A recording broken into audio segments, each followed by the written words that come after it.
যাবটা পাচ্ছে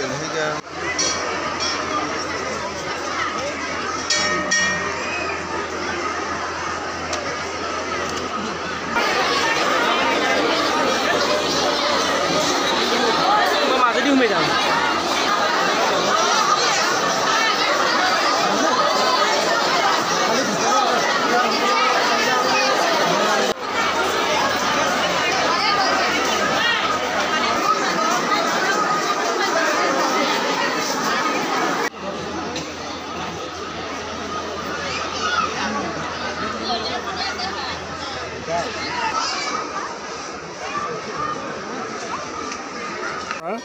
আমাৰ এই মুৰৰা গড়কা নকুল তিনিকীয়া গোপাল সভা এইবাৰ 69 সংখ্যক বৰ্ষত পদাৰ্পণ কৰিছে। আজি ৰাতিপুৱাৰে পৰা কাৰ্যসূচী আৰম্ভ হৈছে আৰু 3 দিন জোৰা বিভিন্ন কাৰ্যসূচীৰে ইয়াত গোপাল সভা অনুষ্ঠিত হ'ব। আজি ৰাতিপুৱা পতাকা উত্তোলনকে ধৰি বিভিন্ন কাৰ্যসূচীৰ পিছত এতিয়া আপোনালোকে দেখিছে যে সহস্ৰাধিক ধৰ্মপ্ৰাণ ৰাইজৰ উপস্থিতিত ইয়াত আৰিয়া পৰ্যটন কাৰ্যসূচী অনুষ্ঠিত কৰা হৈছে আৰু ধৰ্মপ্ৰাণ ৰাইজে ইয়াত আৰিয়া পৰ্যটন কৰিছে। অলপ পিছতে কাদম্বৰী নাট্যগোষ্ঠীয়ে ইয়াতে নাটক পৰিৱেশন কৰিব আৰু অহাকালি দুপৰীয়া দিহানাম প্ৰতিযোগিতা অনুষ্ঠিত হ'ব। সন্ধিয়ালৈ বিখ্যাত নাগা নামৰ পাঠিকা কৰিশ্মা নাথ আৰু পুৰবী দাসে ইয়াত নাগা নাম পৰিৱেশন কৰিব।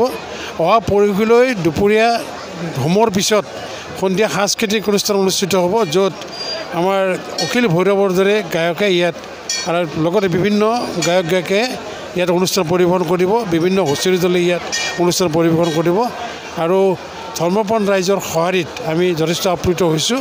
আৰু আপোনালোকে নিশ্চয় জানে যে এই তিনিকীয়া গোপাল সভাখন, তিনিকীয়া গোপাল মন্দিৰটো তিনিকীয়া ৰাইজে এক ঐক্যবদ্ধ উপাসনাস্থলী আৰু ভৱিষ্যতেও উপাসনাস্থলীত পৰিণত হ'ব বুলি ইতিমধ্যে প্ৰমাণ হৈছে। হয়, 3খন গাঁও মিলি এইখন কৰা হয়। মুৰৰা গড়কা নকুল 3খন গাঁও মিলি এইখন গোপাল সভা আমি অনুষ্ঠিত কৰোঁ।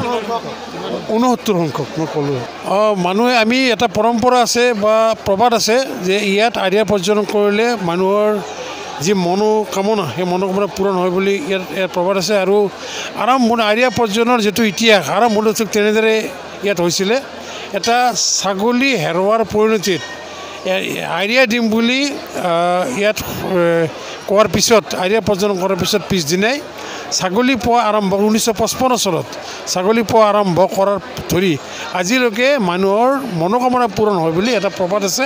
আৰু বিভিন্ন সময়ত মানুহৰ মনোকামনা পূৰণ হয় বুলি আমি লক্ষ্য কৰিছোঁ, আমি বিভিন্ন সময়ত গমো পাইছোঁ। আমি ভক্তপ্ৰাণ ৰাইজক আমি অনুৰোধ কৰিছোঁ শৃংখলাবদ্ধভাৱে যেন ইয়াত সমবেত হয় আৰু এইবাৰ যেনেকৈ আজিৰ দিনটোত সফল কৰি তুলিলে আগন্তুক 2টা দিনতো যেন সকলো ভক্তপ্ৰাণ ৰাইজে আমাৰ কাৰ্যসূচীসমূহ সফল কৰি তোলে আৰু আগন্তুক বৰ্ষসমূহতো এনেদৰে যে ভক্তপ্ৰাণ ৰাইজে সহযোগেৰে এই সভাখন সফল কৰি তোলে।